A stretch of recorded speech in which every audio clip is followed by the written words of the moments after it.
গৌৰৱ গগৈ সম্পূৰ্ণৰূপে পাকিস্তানৰ প্লেণ্টেড এজেণ্ট বিদেশী শক্তিয়ে আমাৰ দেশত প্লেন কৰিছে গৌৰৱ গগৈক প্ৰদেশ কংগ্ৰেছৰ সভাপতিৰ বিৰুদ্ধে পুনৰ আক্ৰমণাত্মক মুখ্যমন্ত্ৰী সাহস আছে যদি মুখ্যমন্ত্ৰীৰ বিৰুদ্ধে মানহানিৰ গোচৰ তৰাৰ প্ৰত্যাহ্বান গৌৰৱ গগৈ পাকিস্তানী এজেণ্ট হয় পিওৰলি পাকিস্তানী এজেণ্ট আৰু মই কোৱা কাৰণে সাহস আছে যদি মোৰ ওপৰত ডিফামেশ্যন কেছও দিয়ক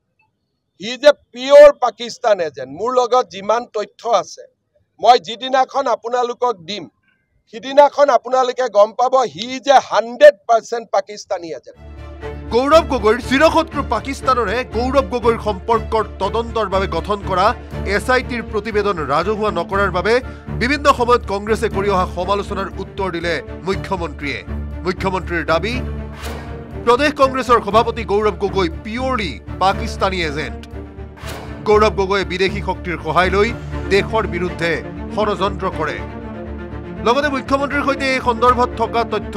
যিদিনা ৰাজহুৱা কৰিব সেইদিনা সকলোৱে গম পাব বুলিও কয় মুখ্যমন্ত্ৰী হিমন্ত বিশ্ব শৰ্মাই আগত নিৰ্বাচন নথকা হলে আৰু কঠোৰ হলুহেতেন বুলিও তাৎপৰ্যপূৰ্ণ মন্তব্য কৰে মুখ্যমন্ত্ৰীয়ে he has been planted by foreign power in the state of India, in our country. He is a planted person. আৰু তাৰ উপযুক্ত প্ৰমাণ লৈ মই কথাটো কৈছো নিয়মতে ইলেকশ্যন আছে বুলি ইলেকশ্যন নাথাকিলেতো মই আৰু কঠোৰ হৈ দেখুৱাই দিলোহেঁতেন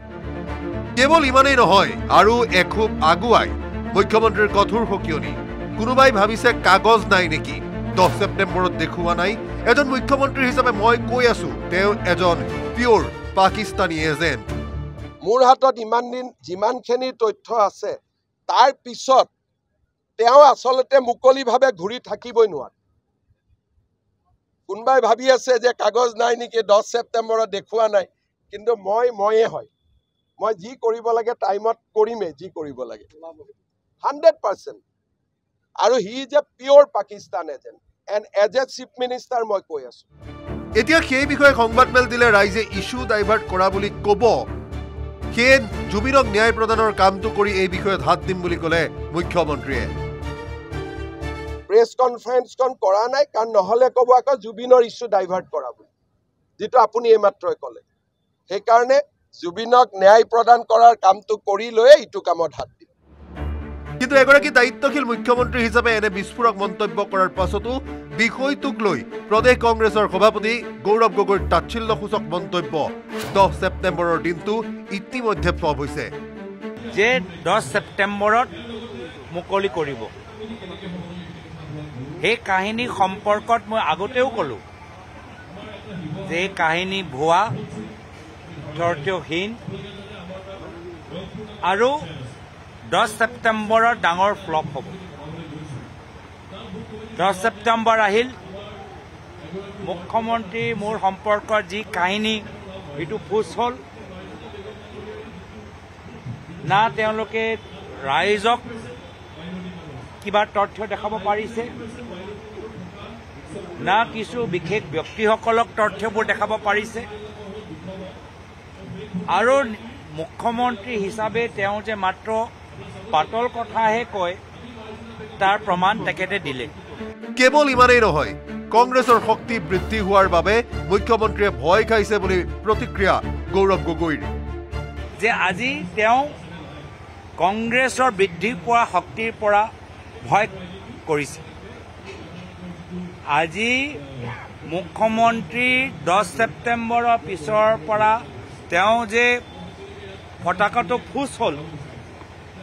তাৰ পিছত এতিয়া কংগ্ৰেছৰ বৃদ্ধি হোৱা শক্তিৰ পৰা মুখ্যমন্ত্ৰীয়ে ভয় কৰিছে মুখ্যমন্ত্ৰীক এনেদৰে সমালোচনা কৰিলেও মুখ্যমন্ত্ৰীৰ বিৰুদ্ধে মানহানিৰ গোচৰ তৰাৰ প্ৰত্যাহ্বান গ্ৰহণ কৰিবনে নাই সেই প্ৰসংগৰ পৰা ফালৰি কাটি থকাহে দেখা গ'ল প্ৰদেশ কংগ্ৰেছৰ সভাপতি গৌৰৱ গগৈ বশিষ্ঠৰ পৰা উৎপল হালৈৰ সহযোগত বলেন Bhattacharya report news 18 Assam north east